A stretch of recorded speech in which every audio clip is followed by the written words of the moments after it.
To je Radio 1 podcast.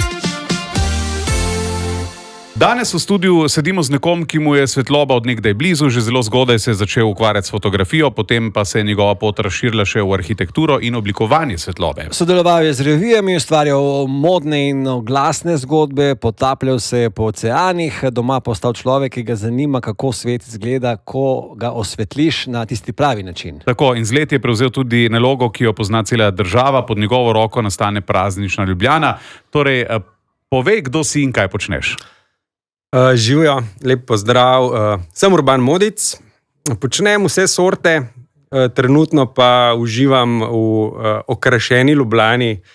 Potrudili smo se, projekt smo v bistvu zaključili 28. novembra, ko se je zvečerilo. Ja? In zdaj je. Je, kar je. Je, kar je in se nam zdi, da je kar fajn. Odlično. Radio 1. Pozdravljam poslušalce Radio 1. Zdravo. Moje ime je Povej, kdo si. S Klepačem in Gustinčičem. No, preden gremo k tvojim začetkom, Robert Roškar je tukaj največji ljubitelj lučk v Sloveniji. Lahko sem povem, da mi je čas, da sem 2 metra stran od sina legende ljubljanskih lučk, tako da mi to šteje veliko čas. Lahko sem postavim 2 vprašanja imam.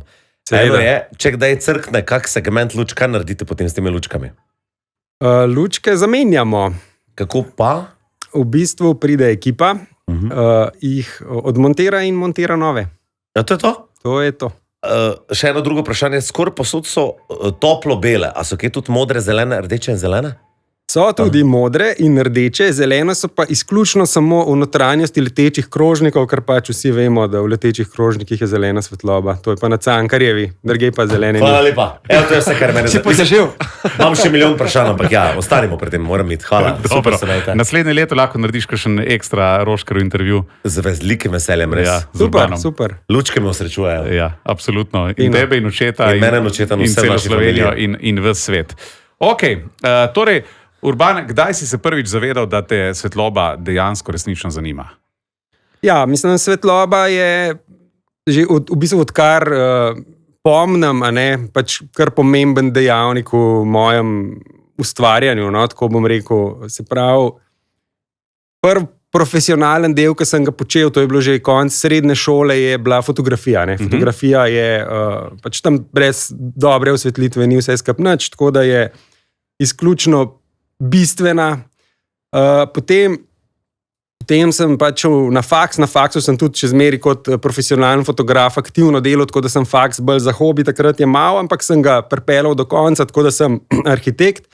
In tudi na faksu me je v bistvu ta stvar zanimala, tako da sem tudi, kar se diplome in tega tiče, ne, delal iz arhitekturne fotografije in osvetlitev v arhitekturi me je zanimala kot taka. Tako da sem pol tudi v bistvu z še 2 kolegoma ustanovil neko podjetje, ki, Luci Master, pač se še zdaj je, ne, in se ukvarja sicer z mogoče malo drugimi stvarmi, ampak približno 10 let smo projektirali osvetlitev, se pravi interjeri, eksterjeri, karkoli, doma, profesionalno. Smo se zelo resno s tem ukvarjali, naredili tudi kar nekaj lepih projektov. Pa sem pa v bistvu ugotovil, da je zadeva mogoče malo preveč, bom rekel, poslovna ali pa empirična zame, da sem pač kreativc po duši, tako da sem šel bolj spet mogoče v malo bolj svobodne, kreativne vode. Nazaj, no, bom rekel, sem se vrnil. Tako da svetloba je konstantno zraven. Non-stop. Non-stop. A fotografija imaš digitalno ali normalno klasično fotografijo? Imamo oboje. Ja, ampak ljubše ti je kaj? V bistvu, kakor za kaj, ne? Klasična je fantastična, sploh črno-bela, z užitkom še kdaj kakšen film posnamem, pa tudi kakšno fotko razviti je pač čist drugo. A ne? Tudi moj prvi, bom rekel tak, resen del je bil asistent fotografa v Narodni galeriji, bil sem tudi laborant, tako da sem tam v kleti cele dneve fotke razvil velikih formatov, tako da to je bilo fino. Ja, dobro. Me samo što zanima, nasledil si delo svojega očeta, kdaj si potem ti vedel, da boš tudi ti Ljubljano okraševal? V bistvu zelo malo po očetovi smrti, ne? Ker to se je oče umrl avgusta in to je pa že v bistvu kar zelo pozno za, če hočemo pač projekt speljati, tako da me je mestna občina Ljubljana pač poklicala, povabila župan in pač komisija za novoletno okraševanje. Pač prišel do tega, ampak ti si še prej z očetom sodeloval in pomagal mu pri teh stvareh. V backstageu, ja. Se pravi, mi smo konstantno na kosilih in posod debatirali o njegovih idejah, o projektu kot takem, razlagal je razne zgodbe in anekdote. Bom rekel, na terenu pa ne. Oče je bil zelo, pač bom rekel, na nek način Svoboden umetnik. Ja, je imel nek svoj temperament, tako da midva bi verjetno po 5 minutah bila že fajn skregana, če bi na terenu skupaj delala. Drugače sem imela pa zelo rada, ampak sem imela vsak svoje vizije, ne, tako da na ta način. Urban, kako si sprejel ta moment, da se bo treba soočiti z okrasitvijo?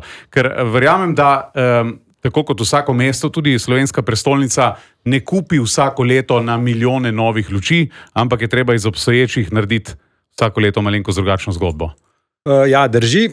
Zdaj, ko sem bil pač povabljen, da nasledim v bistvu očetovo delo, ne, je bil, seveda, to sem si vzel nekaj časa za razmislek, je kar odgovorna odločitev. Tako da, sicer časa ni bilo veliko, ampak sem razmislil, sem se odločil, da komot sem pač tega sposoben, vem, zakaj gre, lahko zadevo pelem naprej oziroma tudi nadgradim in spreminjam do neke mere po svoje, hkrati pa še spoštujem to, kar se je pač prej 19 let, kot je moj oče to vodil. Neko pač dediščino, ne? Ja.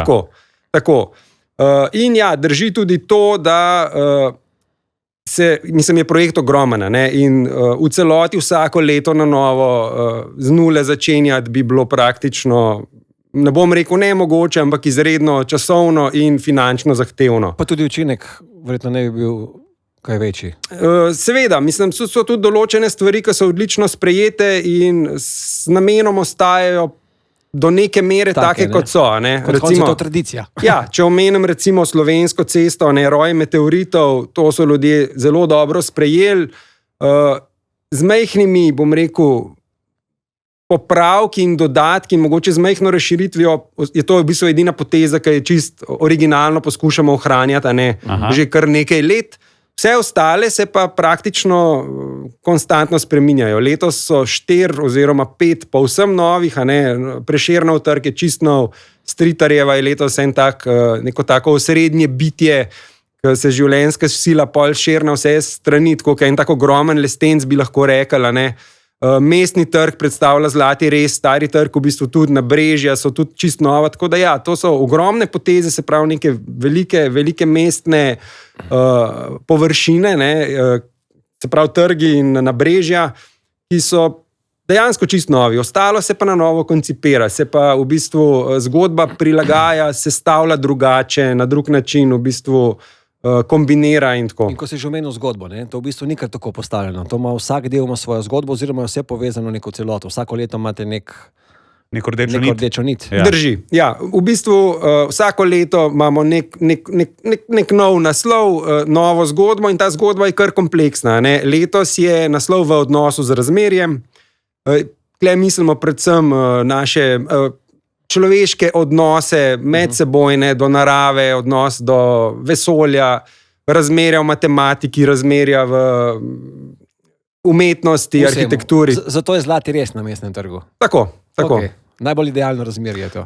Perfektno razmerje, to je naravno. Ljudje smo v Zlatem rezu, narava je v glavnem v Zlatem rezu, tako da nam je lepo samo po sebi. Kako se sooča s kakšno kritiko, ko ljudje rečejo, vsako leto enako? Mislim, kritike seveda so dobre in slabe. Soočam se čim bolj konstruktivno, bom rekel. Se definitivno zamislim, če je kritika dobra. Govorim recimo o slabi kritiki, se pravi taki, ki nekako opaža neko nestrinjanje z tem, kar počnemo. Moram pa reči, da je relativno malo slabih kritik. Vsaj do mene jih ne pride prav veliko, še posebej na tem, bom rekel, malo bolj kritičnem nivoju. So pa, se soočam, razmislim, mogoče ima kdaj tudi kdo prav in potem poskusimo to nasloviti. Mislim, se dejansko to je pač ena od zvrsti ali pa vrsta umetnosti in umetnost ni nikoli vsem všeč. Absolutno, nikakor ne. Nekdo ima rad jazz, drug ima rad, ne vem, zdravo zagotovo. Polko, tret heavy metal. Točno tako. Zelo redki vse to troje z veseljem poslušajo. Kaj meni imate tisti trenutek, tik pred prižigom lučk, si vedno zraven? Ja. Si na glavnem trgu in potem tisto, ko slišiš tisto reakcijo ljudi. Ja. Je to dober občutek? Je. Super je. Se ti malo pade kamen srca, že spet je bilo super. Definitivno, seveda je zmeri tudi malo mečken stresa zraven, če slučajno kaj ne bi šlo tako, kot smo si zamislili, ampak do zdaj je bilo zmeraj uspešno, tako da pridem kar z enim takim zelo toplim, dobrim občutkom v mesto. Ponavadi tudi dejansko je taka gužva, ljudi je neverjetno veliko na prižigu, že kar nekaj letos je bilo tudi nabasan, tako da sem v bistvu bil sam, ker nisem niti svoje ekipe najdel, oziroma nisem uspel priti do njih, ampak sem užival, tam sem se postavil nekam in sem gledal, kako se je to zgodilo in pa sem pa najdel ekipo zelo hiter, pa smo si čestitali za uspešno zaključen projekt. Torej, neka družina, frendi so v bistvu stali zraven tebe in sploh niso vedeli, zraven koga stojijo. Recimo, ja? Ne, bil sem dejansko čist sam. Ne? Obiskovalec tam. Ja, obiskovalec, kot vsi ostali. Tako. Ko probate, oziroma ko si nekaj zamisliš in potem, ko to postavijo skozi november, prižigate po sektorjih, da vidiš, kako bo to izgledalo, ali kako se to dogaja? V bistvu zelo veliko stvari se prižiga šele tik pred zdajci in ne vidim vsega. Veliko stvari vidim šele, ko dejansko, zdaj recimo, se pravi, ko dejansko so uživo. Ko so razstavljene, tako, ko grem na sprehod. Tako da zdaj na srečo moram reči, da v glavnem so stvari boljše, kot si jih zamislim, tako da sem zelo vesel. Zares se ne spomnim primera, ki bi bila ideja v bistvu boljša od samega efekta. Tako da zaenkrat nam uspeva, vsaj meni uspeva tako, kot si želim. Ok, a te je klical v teh 7 letih, ne vem, Orban, Plenković, ne vem, kdo iz tujine, da bi mogoče opremil še kakšen trg ali pa prestolnico? Ne zares. Ne zares? Ne. Okay. Kaj pa za hec? Tudi za hec, ne. A se je kdaj kaj zalomilo? Je bilo v zadnjih letih, ne vem, med covidom, kdaj je bil kakšen moment, ki ga lahko zdaj izpostaviš v etru, pa rečeš, to pa je ena zanimivost, ki je mogoče še nisem povedal. Se dogajajo zanimive stvari, ja. Med covidom recimo je bilo zanimivo, ni bilo uradnega prižiga, čeprav so si ljudje zelo želeli vedeti, kdaj se bo to zgodilo. Tako sem rekel, ne vem, kaj se bo zvečeril, pa pridite. In dejansko smo imeli 3 prižige, ker enega je ena televizijska ekipa zamudila, župana smo še čakali, eni televiziji so mogli že prej posneti, tako da smo dejansko 3-krat pržgali pa ugasnili. A je bila opcija, da bi se zaradi tega kaj pokvarilo ali crknilo, ker se 3-krat vžgali pa ugasnili? Ne, te opcije ni bilo, pa tudi mislim, da se noben ni nalezel zaradi tega, tako da je bilo vse v redu. Kaj je novega letos? Na kaj bodo recimo naj bodo obiskovalke in obiskovalci pozorni? Najbolj pozorni. Ker ponavadi prideš v Ljubljano, prejšnji ti si glavni trg na Tromo stoje, greš tam tisto večinoma in pogledaš, ampak sigurno so kakšni cukrčki, za katere ti veš. Ja, najprej naj omenim, tisti, ki jih res zadeva vsebinsko zanima, smo pripravili nek tak interaktiven zemljevid na Visit Ljubljana, se pravi na Turizmu Ljubljana, ga najdejo. Kjer je zgodba na kratko opisana, tudi posamezni deli zgodbe in cel ta koncept, ki sem ga na hitro razložil. Drugače tudi Turizem Ljubljana organizira vodene ture po novoletni Ljubljani, tako da se da tam še bolj poglobljeno in več zvedeti. Tako da to je to, drugače pa, kar se tiče novosti, Prešernov trg je eno tako trozvezdje, vsred je koordinatni sistem kot ena taka omejitev vsega fizičnega, kar poznamo, recimo, in s tem vse izhaja. Prešernov trg kot nek nukleus mesta, se pravi kot nek centra. Lepo. Okrog tega koordinatnega sistema je trozvezdje, so 3 zvezde. Ena je trokraka, ena je 5 kraka in ena je 7 kraka. Tako zmeri večje so, ena drugo malo pokrivajo. Vsaka ima svojo simboliko. Trokraka je neko trojnost, recimo preteklost, sedanjost, prihodnost. 5 kraka, pravilen pentagram, če ga zrišemo, je v zlatem rezu, stranice proti notranjemu petkotniku in tako naprej. Tako da smo spet pri nekih perfektnih razmerih lahko predstavlja recimo človeka. 7 kraka je mogoče nek tak neka tako pravlično število lahko predstavlja neko povezavo med fiziko in metafiziko in tako naprej. Tako da v vseh teh naših, bom rekel, skulpturah iščemo tudi nek globi pomen. No. Kateri je najljubši del, tvoj najljubši del Ljubljane? Bom letos kar Stritarjevo izpostavil, je res dobro uspela, ker smo jo obravnavali kot eno ogromno skulpturo, pač je enotna, ponavadi je bila majčkeno bolj razdrobljena, se pravi iz več manjših skulptur, tako da dajmo reči, da je letos ta prava. No. Ok, za vse, ki se boste odpravili v Ljubljano, oziroma ne veste, Stritarjeva ulica je tista, ki gre od Prešernovega spomenika proti Mestnemu trgu ali pa obratno. Klepačem se šla malo pogledati tudi tvoje preteklo delo, torej fotografija, revije, razni projekti in potapljanje. Ja, drži. In dejansko si dosti časa tudi preživel pod vodo. Ja, kar nekaj, ja. Smo imeli tudi potapljaško šolo nekaj časa, sem inštruktor, tako da smo tudi organizirali razne tečaje. Imaš tudi podvodno fotografijo? Ja, ampak ne na profesionalnem nivoju. Tako da bolj ljubiteljsko bom rekel, tam se bolj prepustim živalicam in uživam. Uživaš v tem? Ja. In meditaciji. Ja, absolutno. A je potapljanje odklop od vsega ostalega? Absolutno je.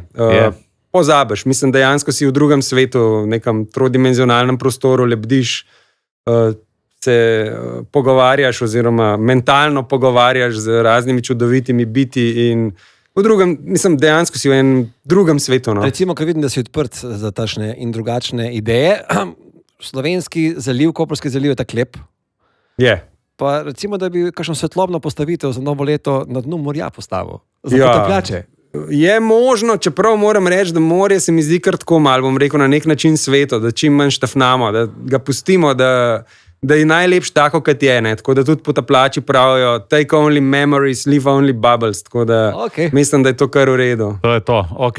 In zdaj, recimo, če se osredotočimo na decembrske postavitve, lučke, okraševanja, a doma vsako leto pripraviš kaj novega ali ostaješ pri klasiki? Ja, včasih. Je Kovačeva kobila bosa? Ja, je, včasih je. Ja. Tako da doma včasih zmanjka majčkan zagona, čeprav vse potrudimo. No. Tako da, ampak zdaj mislim, da boš mogel to kar bolj početi. Glede to, da imaš ščirkico 16 mesecev staro. Drži. Da bo počasi rasla in bo čakala na vse te dobre može. Drži. Letos so zadeve majčkan bolj pojačane tudi doma, tako da se še pripravlja. Ok, koliko časa pa traja proces, zdaj ne vem, končamo z veselim decembrom, ne vem, 5. januarja recimo, a že razmišljaš, kaj bo naprej, ali si že letos razmišljal, kaj bo naslednje leto? Ja, konstantno, v bistvu ta, bom rekel, ustvarjalen proces se ne ustavlja, ne? In stalno delam zabeležke za naslednja leta, mogoče naslednjega ali pa čez 2 ali pa čez 3, zdaj veliko zadev, ne, se pravi, veliko teh segmentov našega projekta ima več variant, in lahko so tudi 2 ali pa 3 odlične in si jih zabeležimo, mogoče še malo doteramo in mogoče uporabimo drugo leto na te potezi ali pa na kakšni drugi. Tako da ja, ustvarjalni proces poteka že za naprej. Ustvarjalni proces, ustvarjalec si ti ali imaš kakšno ekipo? Sprejemaš tudi druge nasvete, kakšne predloge ali kaj takega? Imaš še koga zraven? Ne, ta, bom rekel, osnoven ustvarjalen del je izključno moja. Okay. Potem pa imam celo ekipo, ker v bistvu brez ekipe ne bi bilo vse skupaj nič. Imam tudi asistenta Uroša, ki pač mi neposredno pomaga, tudi če kaj, ne vem, zbolim ali kaj lahko mogoče kakšno zadevo on pokrije. Potem sta 2 ekipi monterjev, ki so letos bili res, moram vse pohvaliti, kar se tiče javne razsvetljave, in monterji na terenu, in vse, ki so delali v delavnicah, se pravi električari, šlosari, pač super so bili usklajeni, dobre vole, dali se je delati z nasmeškom. Za eno tako razsvetlitvijo praznične Ljubljane, koliko ljudi stoji zadaj? Aktivno se dela nekje od sredine septembra do prižiga, to je bilo letos 28. novembra in v tem času je med 20 in 25 ljudi več ali manj stalno nekako upletenih v zadevo. No? In ti si Spielberg, ti si režiser.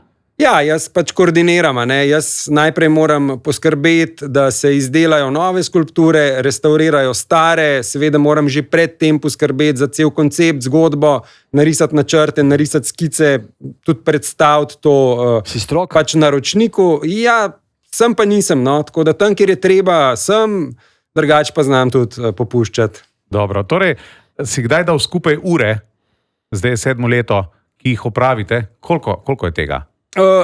Zase ne vem čisto točno, koliko je ur. Po moje, bom rekel, če ne štejemo ustvarjalnega procesa, kakšnih 250 do 300 ur nekako. No? Bi ocenil, bi mogel iti prav preštet. Ampak od 15. septembra do 28. novembra praktično vsak delovnik, letos ni bilo treba nobenega ekstra vikenda, pa to, drugače pa če je slabo vreme, pa seveda tudi še kaj. Ja, seveda, pač pržge se zmeraj na rok, a ne, tako da ne glede na vreme, ne glede na bolezni, nima veze. 7 leto si že pri tem megaprojektu, a te kdo kaj prepoznate, kdo kaj ustavi, pa da niso frendi, pa reče, a si ti mogoče to?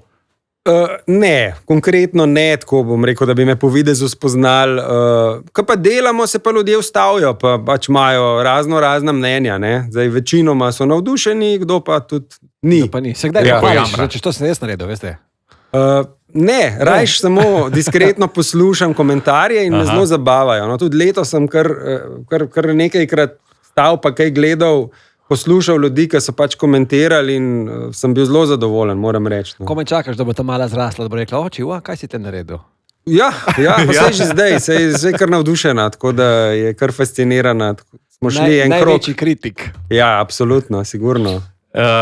Prvo je SMS na 051-300-300, mislim, da smo že odgovorili na to, pa vseeno mogoče še kaj dodaš. Ali kdaj prižgete lučke pred prižigom lučk za test, vsaj kakšno minuto, da vidite, če vse ok dela? Zdaj tako je. Mi naše delo načrtujemo tako, da v idealnih pogojih končamo z kreativnim delom en teden pred prižigom. To pomeni, da imajo 5 delovnih dni naše ekipe, da vse stestirajo, povežejo do konca, da je vse brezhibno pripravljeno. Zmeri se to ne izide, letos na srečo smo imeli fantastično vreme, v bistvu mislim, da je en dan pa pol bilo dežja v teh 2 mesecih, ko smo delali. Tako da se prižgejo, se pa tudi zgodi kdaj napaka, da recimo potem, ko se testirajo, se pozabijo priklopljene, one so pa vezane na javno razsvetljavo in ko se stemni, ko senzor zazna, se prižgajo. Tako da smo imeli že tudi tak primer. Tako da upam, da je mimoidoče to razveselil. Torej sredi novembra, recimo. Recimo. Okay. Če boš recimo še 15 let okraševal center naše prestolnice, a bomo do takrat že rabili novo nuklearko? Zaradi mene ne.